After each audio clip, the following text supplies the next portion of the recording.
Attention aux mauvaises personnes autour de votre étoile. Ce que nous devons savoir, à l'intérieur de la plupart des êtres humains, il y a une lumière. D'abord, au départ, la lumière était dans la création de l'homme. Dieu avait placé la lumière à l'intérieur de l'homme. C'est pour cela on dit que l'esprit de l'homme l'esprit de l'homme est une lampe, et la lampe de l'Éternel. Donc il y avait une lampe à l'intérieur d'Adam jusqu'à ce qu'Adam a désobéi à Dieu. Et quand il a désobéi à Dieu, Adam a fait éteindre lui-même cette lumière qui était en train d'éclairer à l'intérieur de lui. La manière dont Dieu avait créé l'être humain, Dieu a placé la lumière à l'intérieur de vous. Et cette lumière a pour but d'éclairer votre destin, d'éclairer votre chemin, de vous montrer ce que vous êtes appelés à faire et à accomplir sur la terre. Quand il y aura des ténèbres, quand il y aura des problèmes, quand vous ne saurez pas comment faire, cette lumière à l'intérieur de vous vous aidera pour prendre le bon chemin. Cette lumière, nous pouvons aussi l'appeler votre étoile. Mais ici, dans le texte que nous venons de lire, le Seigneur Jésus est en train de lire, faites attention, la lumière qui est en vous, il précise bien qu'il y a la lumière à l'intérieur de vous, à l'intérieur de chaque être humain. Faites attention que la lumière qui est en vous ne devienne pas ténèbres. En d'autres mots, l'étoile d'une personne peut devenir ténébreuse. L'étoile d'une personne peut être couverte de ténèbres. L'étoile d'une personne peut être touchée.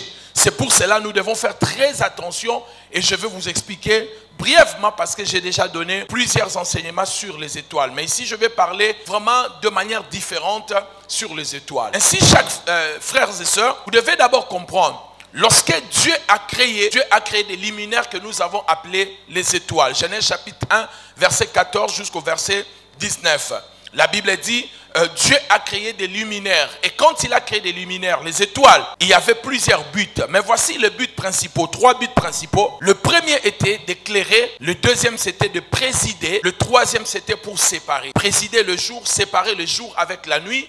Et puis éclairer tout ce qui était ténèbres. Et ainsi, toute personne qui a une étoile, les 3 choses doivent arriver dans sa vie. La première des choses, la personne dont son étoile est là en train de briller, cette personne doit éclairer. Et quand tu éclaires, les gens autour de toi verront cette lumière. C'est ainsi que vous allez remarquer dans votre vie, vous attirez deux fois des gens. Lorsque vous êtes quelque part, les gens veulent être autour de vous. C'est votre étoile qui est en train de briller. Et quand ça commence à être éteint, remarquerez aussi, les bonnes personnes vont commencer à s'éloigner de vous. Même les gens qui venaient tout près de vous vont commencer à s'éloigner petit à petit. J'en parlerai plus tard. C'est l'un des signes qui prouve que votre étoile commence à être touchée, exploitée ou utilisée. Et la Bible dit encore, c'était pour présider. L'homme étoile ou la femme étoile, dont son étoile est encore en pleine brillance, c'est une personne qui préside.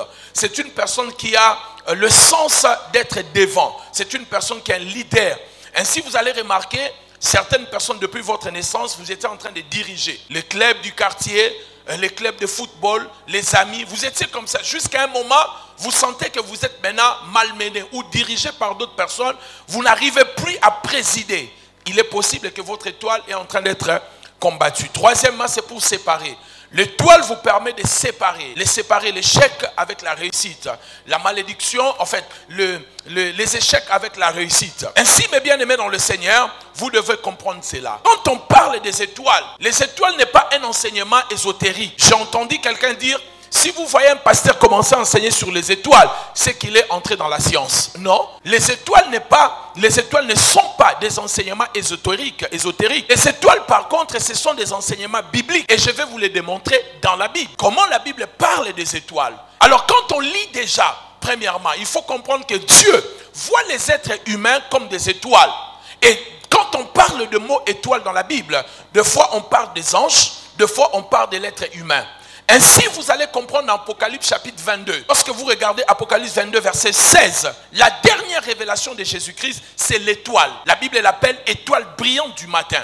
Donc c'est pour dire que si le Seigneur Jésus lui-même est une étoile, donc on ne peut pas dire que l'enseignement sur les étoiles est un enseignement ésotérique. Vous comprenez? Parce que Jésus est vu comme une étoile brillante du matin. C'est sa dernière révélation. Si quand nous regardons dans la Bible toujours, dans Genèse chapitre 22, Dieu parlant à Abraham, il promet à Abraham des postérités. Il dit, l'une de tes postérités sera comme les étoiles du ciel.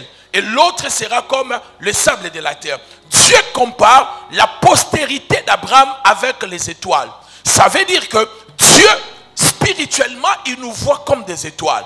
Donc on ne peut pas refuter cela et dire que cet enseignement n'est pas biblique parce que Dieu lui-même spirituellement, il nous regarde et il nous voit comme des étoiles. Est-ce qu'on est ensemble? Est-ce qu'on est ensemble? Est-ce que tu es en train de me suivre? Et ça ne s'arrête pas là. Lorsque nous continuons à lire, nous verrons dans Genèse chapitre 37, la Bible nous parle de la famille de Jacob. Et la Bible dit que Joseph, pendant qu'il était en train de dormir, il a fait un rêve. Dans ce rêve-là, Jacob a vu 11 étoiles, la lune et le soleil. Lorsqu'il va demander à son père, qu'est-ce que cela voulait dire? Pourquoi j'ai vu 11 étoiles?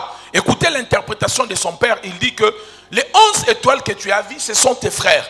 Parce que Jacob était un homme averti spirituellement. Et il comprenait que l'étoile que l'enfant a vue, ce sont seulement ses propres frères qui sont des étoiles. J'aimerais ici ouvrir une parenthèse et la fermer très rapidement. Les frères de Joseph ont combattu Joseph pour rien. Parce qu'eux aussi étaient des étoiles. Chacun devait briller à sa manière. Et ils ont combattu l'autre. Ne combattez jamais quelqu'un. Chacun de nous a son étoile. Et l'étoile de chaque personne est appelée à briller à un certain moment. Quelqu'un me dit amen bien. On n'a pas dit que le frère de Joseph n'avait pas l'étoile. Ils étaient des étoiles.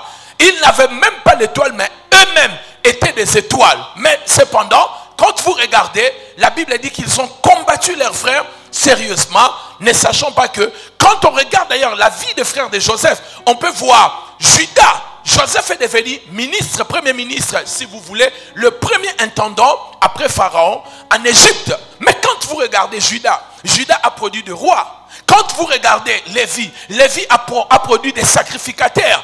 Quand vous regardez Issachar, Issachar a produit des gens qui avaient la vision, pour l'intelligence d'interpréter des visions. Chacun était une étoile, mais ils se sont fixés sur l'étoile de leurs frères pour le combattre. Je prie, bien-aimé dans le Seigneur, dans cette famille Zoé, qu'aucune personne puisse combattre l'étoile de l'autre. Nous sommes une famille, nous sommes une constellation. Une constellation, c'est l'alignement des étoiles. Lorsque nous sommes une constellation, chacun doit régner à sa manière et c'est ainsi que nous vivrons la force de cette église et de ces ministères. Qui m'a dit amen? Oh, tu ne dis pas amen, donne-moi un amen bien. Si ton frère vend du jus, va acheter chez lui. Si ton frère vend des pantalons, va acheter chez lui. Si ta soeur vend des bijoux, va acheter. N'allez pas acheter ailleurs. Nous sommes une constellation et nous devons nous soutenir les uns les autres. Quelqu'un me dit amen bien. Pas de haine, pas de papa. Je ne parle pas du mal de mon frère ni de ma soeur parce que je sais que nous sommes une constellation d'étoiles et nous sommes appelés à briller tous ensemble. Quelqu'un me donne un bon amen.